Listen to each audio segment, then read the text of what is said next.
All right. Okay, I want to talk to you people about passion, purpose, and things of that nature. Passion and purpose, right? Like when you hear words like passion and you hear words like purpose, they're normally aligned with happiness. They're normally aligned with peace.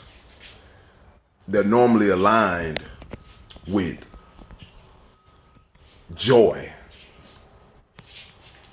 When you normally hear words like passion, I remember like as a kid growing up, like I used to be passionate about waking up in the morning and beating games and beating them by myself with nobody help. The faster I beat the game, the faster I can get a new one.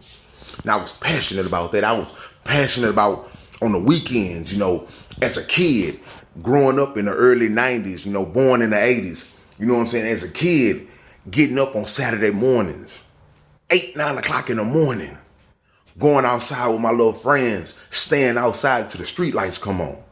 All day long. That's what we were passionate about doing.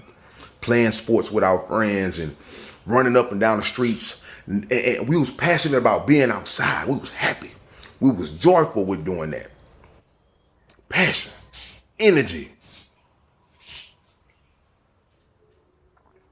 I remember, as I got older and I started seeing kids, and the passion would change. You know what I mean? But they were still passionate though. Like kids would start to do a little bit, different things. They was more passionate in sometimes some skills or whatever like that. They was more passionate in drawing and maybe little kids want to sing on karaoke machines because they wanted to be stars one day. They got more passionate around animals because they wanted to be the future farmers and things of that nation. They were still passionate though, but then I became an adult, right? And when you become an adult, see, as a kid, you always was told that the things that you were passionate about and your purpose, those things will make you happy. That's what you was told. If you're working at a job that don't make you happy, that's not your purpose. If you're doing something that don't make you happy, that's not your purpose. Like if you're not passionate about what you're doing, it's not your purpose. You're not purpose driven. It's supposed to make you happy. And when you become an adult,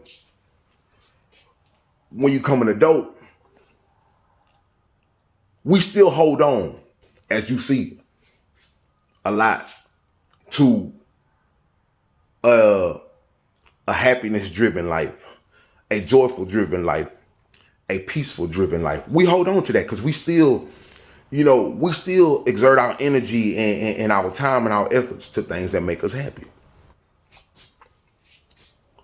But when you get older,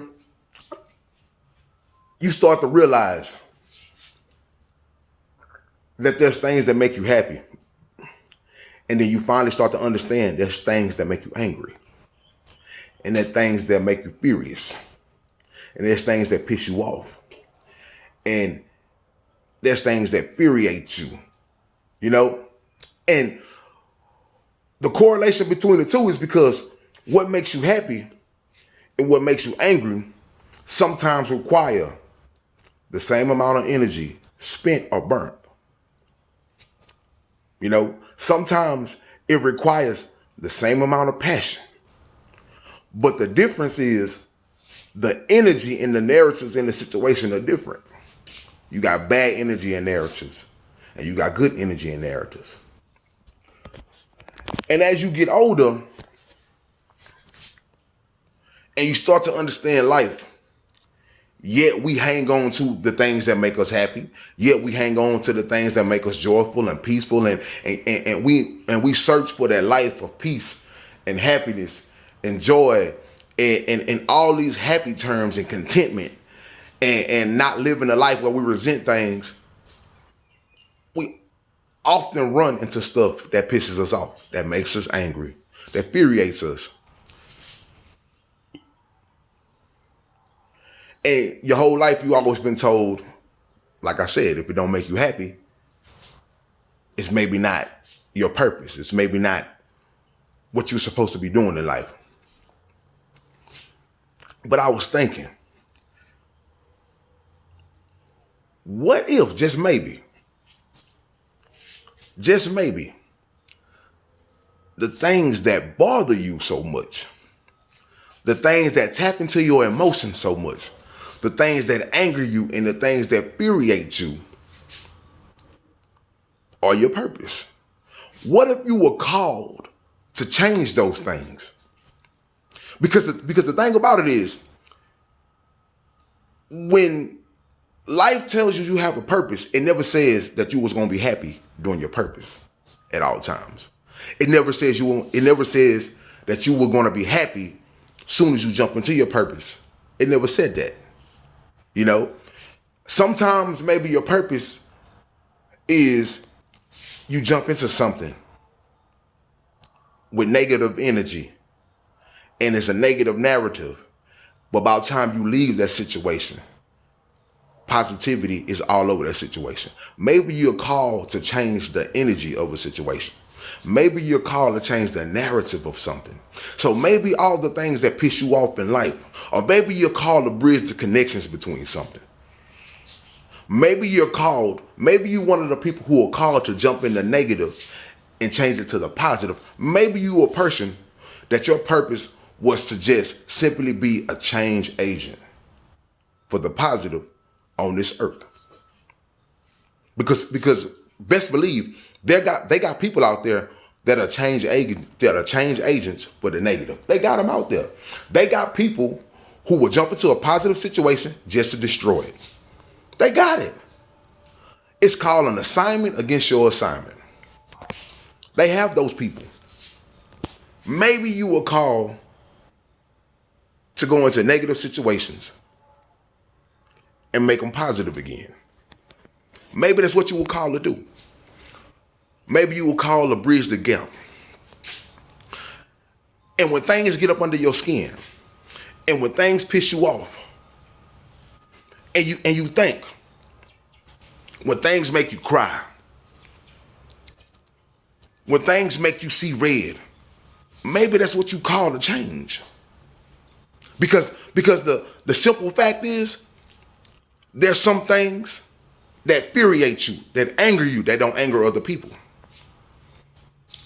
You see what I'm saying? Like, I know people who can see human trafficking and they think nothing of it. It's just another day. I can see people who look at the poor and look at poverty situations and think nothing of it, and it bothers other people.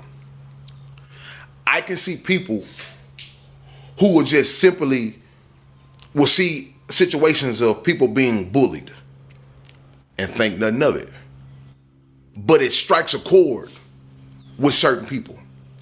Why is it that certain people in certain area can grab you, or you can gravitate to it, and it calls and it gets the best out of you? It draws the best out of you. It gets your best energy. It gets your best work. It gets your best focus. It gets your best peace. It gets your best thought process. Why in certain areas from certain people and certain groups it gets the best out of you, and why in certain areas from certain people it gets the worst out of you? But that same certain area that gets the worst out of you may get the best from somebody else. Why? Why do you think that? Why do you think everybody is not tapped in and everybody is not on board or moving the same way? I personally think some people are called to do different things. And sometimes what you call to do don't always make you happy initially. But when you come into the situation and you change the situation and you make it better, then you'll find your joy. Then you'll find your peace. And then you'll find everything you need and your strength to go to the next obstacle, the next issue, the next job, the next problem. One at a time, problem by problem, situation by situation. You come into the negative, you fight, you give all your energy to it, you change it around, you make it positive, and guess what happens? You sit back and relax, and it gives you the energy to do it again. Whether it's the next day, the next week, the next month, however long it takes that situation to be handled. What you doing one at a time. Maybe you're called for those situations. Maybe you're called to change things that make you mad, that piss you off, that infuriates you. Maybe you're not called to do something that instantly make you happy. Maybe you're called to do things that instantly gets you infuriated. Maybe you're called for. Maybe you're called to be involved with things that instantly gets the energy out of you. But it's the compassion side. It's the heartfelt side. You know. Maybe you're called. Maybe you're called because you have been, or you have the energy to always lift up the underdog. Maybe you're called because you have the energy to always lift up the forgotten or the lost. Maybe you have that. So maybe things that you're called for initially won't make you happy. Initially will make you cry. Initially will make you mad. Initially will make you want to fight. But at the end of the day, you have that inside of you where you can put your emotions to the back and you can dissect the situation. And then you can navigate through that situation maybe a little bit faster than anybody else. You know, maybe you're called to do something that doesn't initially make you happy. You see, the thing of it is because everything is a process and everything is a journey. And a lot of people are happy throughout their whole journey. Like, a lot of people chase things that they feel like that make them happy. So from the beginning of the journey to the end of the journey, they're always happy because it's like, in their mind, this makes me happy. I like doing this. Like, there's no sacrifice to it. There's no pain to it. Like, there's no restriction to it. So it makes them happy because they get up in the morning and it's like, oh, instantly, I do something that make me happy. I do something that make me joyful. I do something that don't cause resistance at any or all costs. So I'm happy throughout the whole process. And they do it for years. But guess what? They do it for years with no progression. Maybe, just maybe you're just called to help people get out of their bad situations. Maybe you're a person who maybe don't have everything together from a selfish standpoint because you're called to help other people for a limited amount of time first. And then you start to acquire everything about life that you think a person is supposed to have. Maybe, just maybe, you're called. Like I said, maybe you're called to do the hard stuff. Maybe you're called to do the unbearable things. And then when it's all said and done, you get a smile on your face. Then when you reunite the kid with the family, you get a smile on your face. Then when you rescue the girl who was sex trafficking. Then when you get the kids who have been manipulated into doing all these activities and things and lifestyles that they know nothing about. Then when you get all these things, then you will get your peace. And then you will get your happiness. Maybe you're more of a warrior than what you think you are. That's all I'm saying. Like, when you think about your life and you think about purpose, maybe you need to step back and don't be so selfish with your life and with your purpose and think, maybe I'm called to a life of servitude. Maybe I'm called to a life of serving. And this is the thing, serving gets a bad name. Serving gets a bad name because in the reality of things, every step of the ladder, every financial step of the world, you serving people. Servitude is there because life is built off connections. Life is built off relationships. Somebody is receiving, somebody is serving. Somebody is receiving, somebody is serving. It doesn't matter what level you on, what tax bracket you in. Somebody is always receiving and someone is always serving. Servitude is in all of us. So when you think of a life of service, don't look at it so bad. Service get a bad name. Every time people think of service, they think of working in a fast food restaurant, being a waiter or a waitress, some job where you're struggling for tips, and I get it. Yeah, they have that level of people too. But when you sit down and you really think about service, man, there's over a billion things of service that you can do in life that can get you, you know, all the riches you want in the world. If you're doing it for the riches, can give you all the publicity in the world if you want, if you're doing it for the publicity. Or it can give you all the self-happiness, self-joy, self-peace in the world that you want, because guess what? You do it from the heart. You genuinely do it from the heart and who you are, because you love the greater good of people. You love service and you love reuniting. You love seeing things together. You love seeing unity. That's what you do it for. So all I'm telling people is, when you think about your purpose and you think about energy,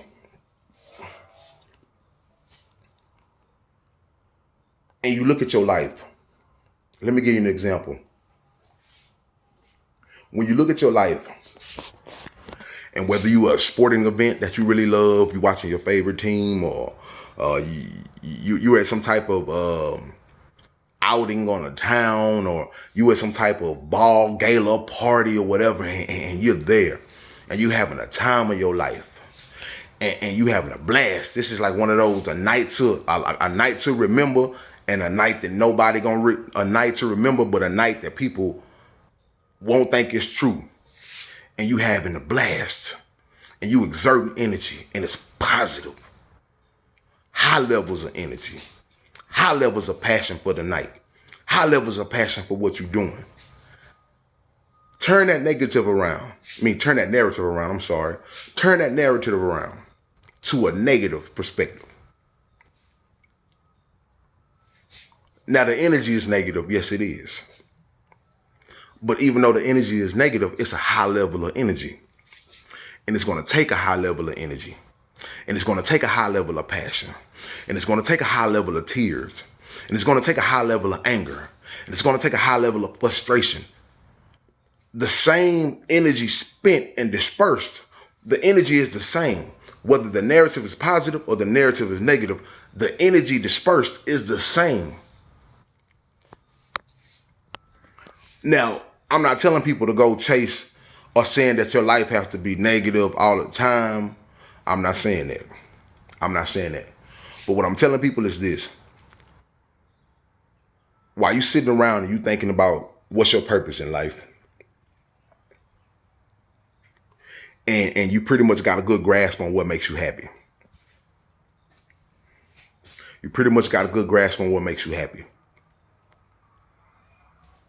And you know what makes you angry. And you know what frustrates you. And when you look around your surroundings and the people that you know, and you think to yourself, even though I don't make it publicly known in front of my friends, in front of my family, but why, when I'm mad and when I'm frustrated and when I'm angry at certain things, I could look around my surroundings and nobody gives a damn about what I'm mad or what I'm angry at or what I'm frustrated at. Nobody, they don't care. You know what I'm saying? Why am I the only one that this pisses off? Why am I the only one that this frustrates? Why am I the only one that this angers? Y'all got to take a deep look at that, because maybe it's something that you're called to change. When you look at your life and you wondering why, when you trying to get your life together, when you trying to be positive, but you're tossed into a bad situation, your surroundings are negative. You got to think, maybe you don't have to physically do anything with anybody that's going to cause harm on you. But maybe the example that you show, the positivity that you show, the positivity that you lead every day, and that you put your best foot forward every day, maybe you will call to be in that situation to change that situation. You have to think of that. So maybe when you're looking at your purpose, it's not always about something happy. I mean, I looked at everything when I was growing up, and I was thinking, man, I want to do professional wrestling. Man, I want to do football. Man, I want to do music. And these are things that I wanted to do. These are things that I love to do. I love cutting hair. These are things these are top 4 things I want to do. I want to be a pro wrestler. I want to be a football player. I always wanted to cut hair, and it was something else. But it was four things that I know I really love to do. And rain, sleet, or snow, no matter how it was getting done, how I was watching it, how I was around it, I was always happy. But then it was things that made me mad. And there was things that infuriated me. And I was passionate about it, but I could look around and see that nobody was passionate about it. Nobody even cared about the situation. People just swept it up under a rug. And I'm sitting there wondering to myself, why? Why am I the only one who think this is a problem? And you sitting there doing the same thing in your life. You sitting there looking at certain things like, why am I the only one who think this is an issue?